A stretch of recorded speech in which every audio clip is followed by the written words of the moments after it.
전후 일본의 제일동포와 관련해서 제일동포가 바라보는 전후에 대해서 살펴보도록 하겠습니다.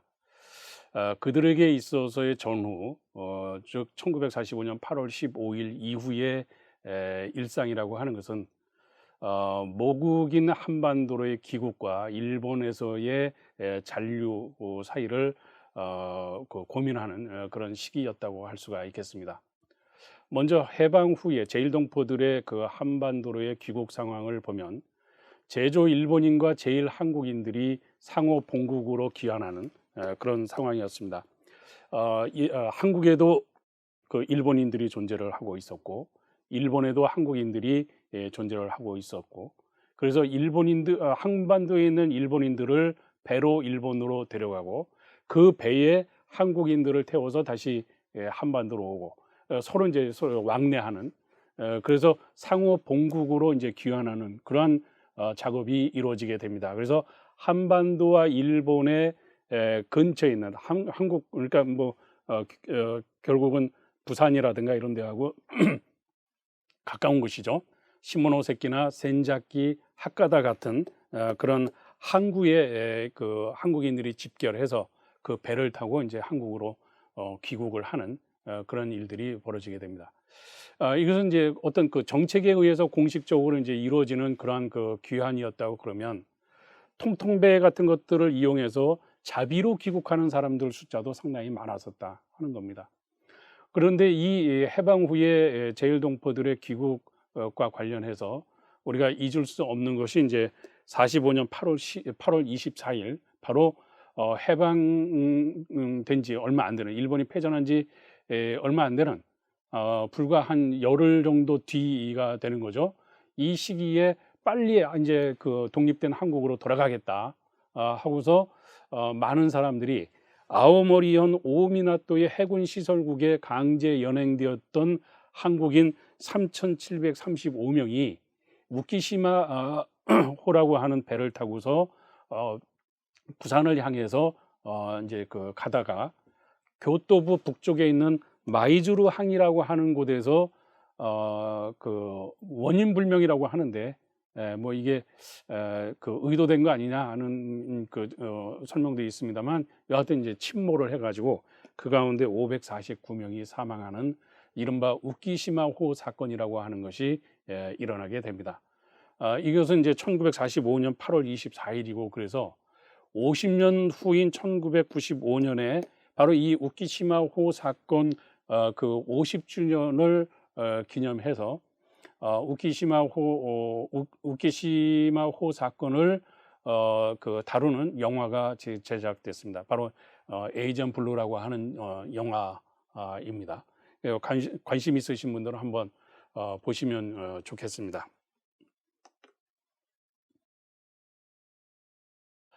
제조 일본인들과 그 제일 한국인들이 상호 본국으로 귀환하는 이런 그 시기에 공식적으로 이 그 파악된 숫자만을 놓고 보면 1945년 8월부터 1946년 3월 사이에 일본에서 한국으로 귀국한 제일 한국인들은 약 94만 명에 이른다고 나와 있습니다. 그리고 1950년까지 104만 명이 일본에서 한국으로 귀환을 했다. 일본이 패전하는 직후에 일본에는 약 200만 명 정도의 그 제일 한국인이 있었다고 언급이 되고 있는데, 그 가운데 94만 명 내지는 104만 명 정도가 한반도로 들어왔다 하는 설명이 되는 것이겠죠. 그런데 이 숫자에는 약간은 좀 문제가 있습니다. 정확치가 않아서요. 아까도 말씀드렸던 것처럼 통통배 같은 거를 타고서 이제 그 개인적으로 자비로다가 이제 그 귀국한 사람들도 있고, 그래서 아주 정확한 숫자는 아닙니다. 그리고 이 그 94만 명, 104만 명이라고 이제 방금 말씀드렸지만 45년 8월부터 46년 3월 사이 귀국자가 140만 명에 달한다는 또 자료도 있어요. 그래서 이런 거를 보면 그렇게 그 통계가 좀 정확치는 않은 것 같다 하는 말씀을 일단은 드리겠는데, 이렇게 140만 명이라고 하는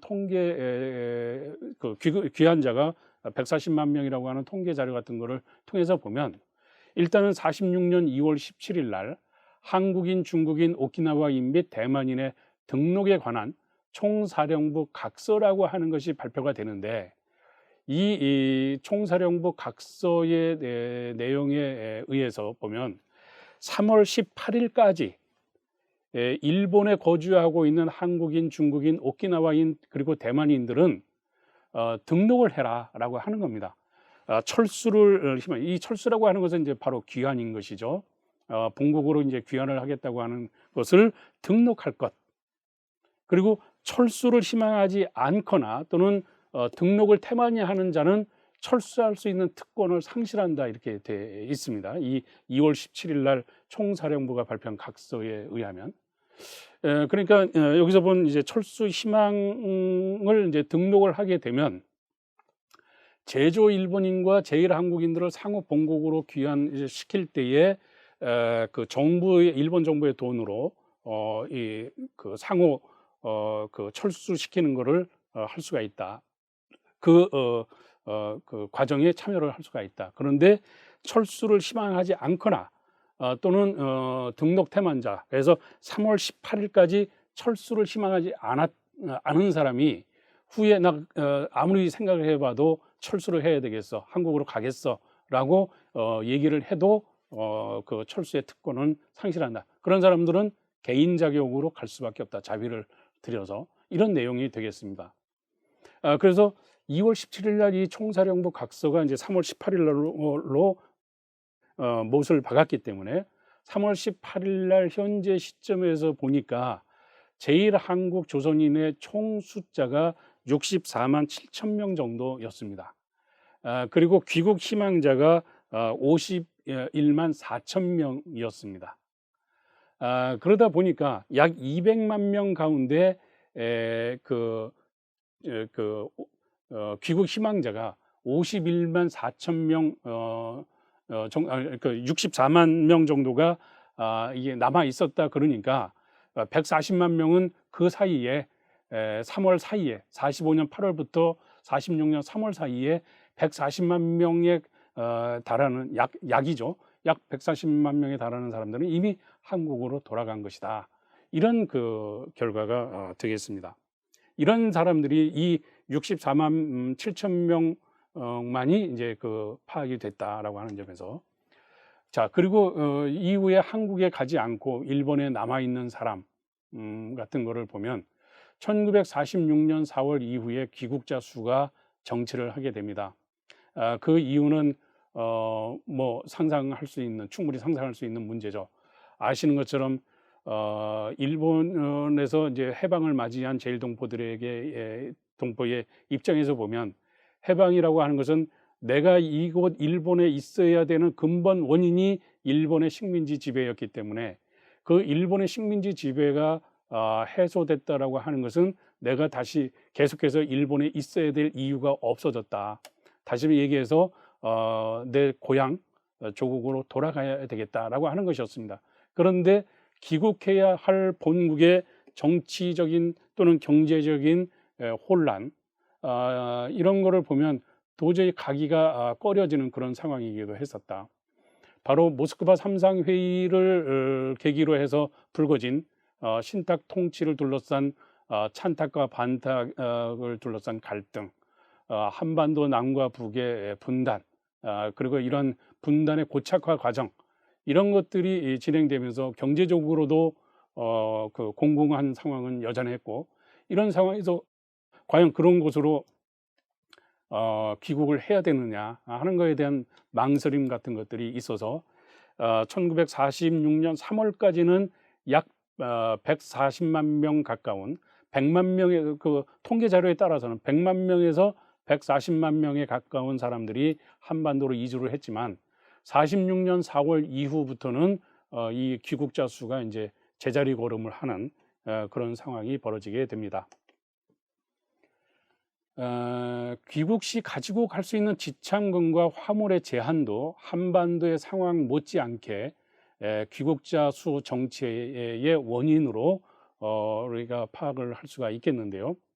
이 지참금과 화물의 제한이라고 하는 내용이 뭐냐면 한국인에 대한 형사재판 관할권 및 한국인의 철수에 관한 총사령부 민간정보교육국이 1946년 3월 26일 날 발표한 내용이 있습니다. 이 46년 3월 26일의 발표 내용에 의하면 제일 한국인들이 모국으로 철수할 때, 귀국할 때 지참할 수 있는 통화는 1,000원 이하 여야 한다. 1,000원 이상 가지고 갈 수 없다 하는 겁니다. 일본 은행 통화를 가지고 있는데 이게 이제 한국으로 가서 한국은행 통화와 1대1로 바꿀 수 있다 하는 겁니다. 그러니까 1,000원 이하가 이렇게 생활을 아무것도 없는 그런 한반도에 돌아가서, 고향에 돌아가서 나름대로 안정적인 생활을 하기에는 턱도 없이 부족한 그런 금액이었다. 그리고 이제 일본에 1,000원 이상의 재산이 있다 하게 되면 일단은 1,000원만 가지고 가고 남은 재산은 두 나라 간의 정상적인 금융 편의가 서치될 때까지 일본에 남겨둬라 하는 겁니다. 그러니까 그 정상적인 두 나라 간의 정상적인 금융 편의가 언제쯤 시작될지를 아무도 모르는 그런 상황 속에서 1,000원보다도 많은 액수의 그 재산을 일본에 남겨두고 1,000원만 가지고 가야 되는 것이 굉장히 부담스러웠다 하는 겁니다. 그래서 한반도의 상황과 귀국 시 가지고 갈 수 있는 지참금과 화물의 제한 등이 귀국자 수의 정체를 불러일으킨 원인으로 작용했다. 뿐만 아니라 계획 수송에 대한 메가더 사령부 지령에 대해서 일본 정부가 교묘하게 대응한 그런 부분이 있습니다. 그건 뭐냐면 이 와그너라고 하는 사람이 쓴 책에 나오는 내용인데요. 철수 계획 실시 과정에서 일본 정부는 되풀이해서 총사령부의 지령 정신을 왜곡하거나 또는 지령 그 자체를 위반했다, 왜곡하거나 위배했다라고 하는 표현을 하고 있는데, 이런 것들을 보면 이 일본 정부가 그렇게 한국인들을 일본으로 제일 한국인들을 한국으로 보내는 데 대해서 적극적으로 나서지 않았다라고 하는 반증이 된다고 할 수가 있겠습니다. 결국 일본에 남아 있는 사람들에 대해서 외국인 등록령이 1947년 5월 2일 날부터 이제 실시가 됩니다. 샌프란시스코 강화 조약 발효까지 일본 국적을 가진 한국인, 대만인에 대해서 당분간 외국인으로 간주하는 규정을 따르게 된 것입니다. 1947년 12월 말 현재 일본의 외국인 등록자 수가 63만 9천 명, 약 64만 명인데 그 가운데 제일 한국 조선인 수가 59만 8천 명, 약 60만 명입니다. 전체 일본에 거주하고 있는 외국인 총수 64만 명 가운데 약 60만 명에 가까운 사람이 제일 한국 조선인들이었다. 이들이 바로 오늘날 제일동포, 일본에 거주하고 있는 제일동포의 원점을 이루는 사람들이다.